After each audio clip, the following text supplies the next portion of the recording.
नमस्कार सखिया, हम पूजा जौनपुरी। आज के हमार गीत बा गारी गीत, देहाती गारी गीत बा। चला सुनत जा।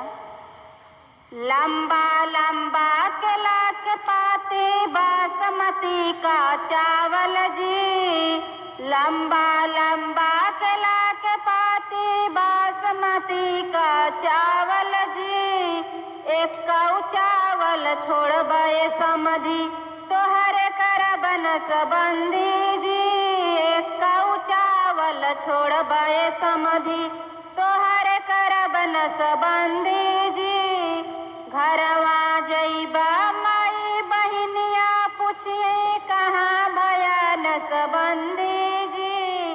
घरवा जइबा माई बहिनिया पूछी कहाँ भयन सबंधी जी।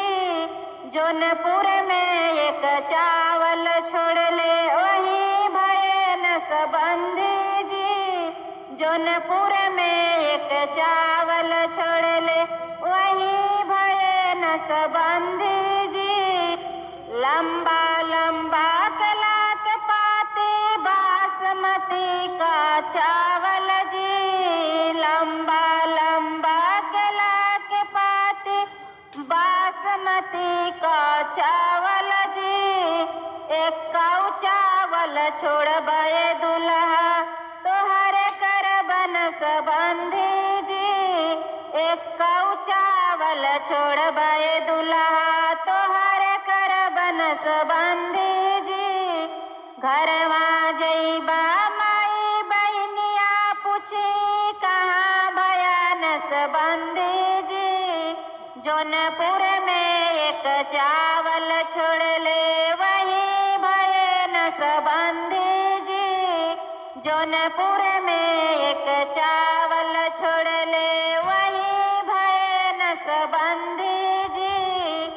लंबा लंबा केला के पाती बासमती का चावल जी। लंबा लंबा केला के पाती बासमती का चावल जी। एक कौ चावल छोड़बे अगुआ तोहरे करबन सबंधी जी। एक कौ चावल छोड़बे अगुआ तोहरे करबन सबंधी जी। घरवा जइबा माई बहिनिया पूछी कहाँ भयन सबंधी जी। घरवा जइबा माई बहिनिया पूछी कहाँ भयन सबंधी जी। जौनपुर में एक चावल छोड़ ले वही भयन सबंधी जी। जौनपुर में एक चावल छोड़ ले वही भयन सबंधी जी। लंबा लंबा केला के पाती बासमती का चावल जी। लंबा लंबा केला के पाती बासमती का चावल जी। एक कौ चावल छोड़ब बरतिया हवा तोहरे करबन सबंधी जी। एक कौ चावल छोड़ब बरतिया हवा तोहरे करबन सबंधी जी। घरवा जइबा माई बहिनिया पूछी कहाँ भयन सबंधी जी। जौनपुर में एक चावल छोड़ ले वही भयन सबंधी जी।